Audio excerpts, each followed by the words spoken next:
জান্নাত হতে পারে। তবে মানুষ যদি নবীগণের উপর অপবাদ লাগায় তাহলে তাদের শাস্তি হলো ৮০ ১৬০ লাঠি। এই জন্য আপনাদেরকে তাফসির মাহফিল বন্ধ করার জন্য আমি অনুরোধ করি।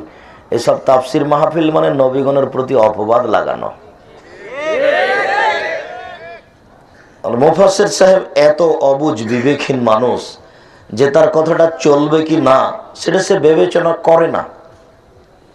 আল্লাহ তাআলা আদম আলাইহিস সালামের ব্যাপারে বলেছেন যে পৃথিবীর সব কিছু আমি আদমকে শিখিয়ে দিয়েছি। আমাদের নবীর চেয়ে আদম আলাইহিস সালাম কয়েক লক্ষ গুণ বেশি পণ্ডিত ছিলেন। আমাদের নবী মুহাম্মদ সাল্লাল্লাহু আলাইহি সাল্লাম যখন মক্কা থেকে মদিনায় গেলেন তখন দেখলেন মদিনার লোকেরা পুরুষ গাছের ওই গোছাগুলি কেটে মাদি গাছের সাথে লাগিয়ে দেয়। তা আল্লাহ রাসূল বলেন, এ কি কাজ, খামাখা একটা অপ্রয়োজনীয় কাজ করো। তো কথার গতি দেখে সাহাবীগণ ছেড়ে দিলেন। হাজার হাজার মন খেজুর কমে গেল। আল্লাহ রাসূল বললেন, দুনিয়াবি কাজ তোমরাই ভালো বুঝো, ওটা আমার হবে না। দুনিয়াবি দিনী কাজ যেটা বলবো সেটা তোমরা গ্রহণ করো। এরকম কোনো কাজ আদম আলাইহিস সালামের ঘটবে না। তার মানে পৃথিবীতে যা কিছু ঘটেছে ঘটবে সব কিছু আদম আলাইহিস সালাম জানতেন। আল্লাহ তাআলা সব শিখিয়ে দিয়েছিলেন। আল্লাহ নিজে বলছেন এমন কোনো কিছু নেই যার নাম মা, যা আমি সব আদমকে শিখিয়ে দিয়েছিলাম। পৃথিবীর সবচেয়ে বড় পণ্ডিত হলেন আদম আলাইহিস সালাম। এত বড় পণ্ডিত কিয়ামত পর্যন্ত আর কেউ জন্ম নেবে না।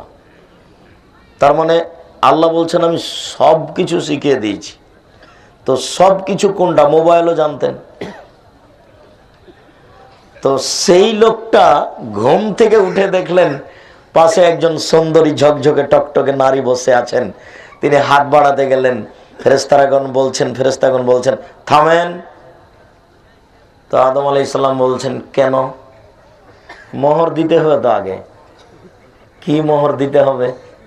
১০০০ বার দুরূদ পড়তে হবে মুহাম্মদ সাল্লাল্লাহু আলাইহি সাল্লামের উপরে। ও আচ্ছা আচ্ছা আচ্ছা। যে নবী সব কিছুই জানতেন সেই নবী বউকে কিভাবে হালাল করতে হবে সেটাই জানতেন না। আরে মুফাসসির সাহেব বোকা হলে কি এতই হতে হয়? বুঝে নিলাম তাফসিরের জ্ঞান নেই তো বিবেক কি নেই? এটা বিবেকও তো থাকা উচিত যে একজন নবী যিনি আল্লাহর কথাই চলেন উঠেন বসেন, সেই লোক না জেনেই একটা মেয়ের গায়ে হাত দিবেন? এটা হয় কি করে? আর ফেরেশতাগণ বলবেন থামেন। তখন তিনি বলবেন কেন? ফেরেশতাগণ বলবেন মোহর দিতে হবে। তো তিনি বলবেন মোহর আবার কি জিনিস?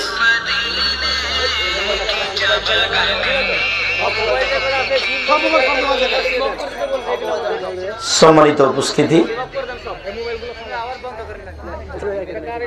না বুঝে মানুষ নবীগণের প্রতি তাফসিরের নাম দিয়ে অপবাদ লাগাচ্ছে।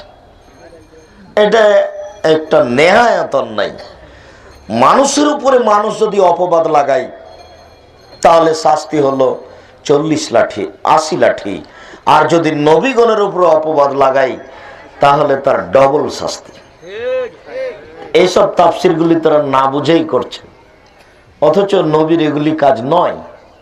আদম আলাইহিস সালাম এমন কাজ করেননি, এমনিতেই তার উপরে একটা মিথ্যা অপবাদ।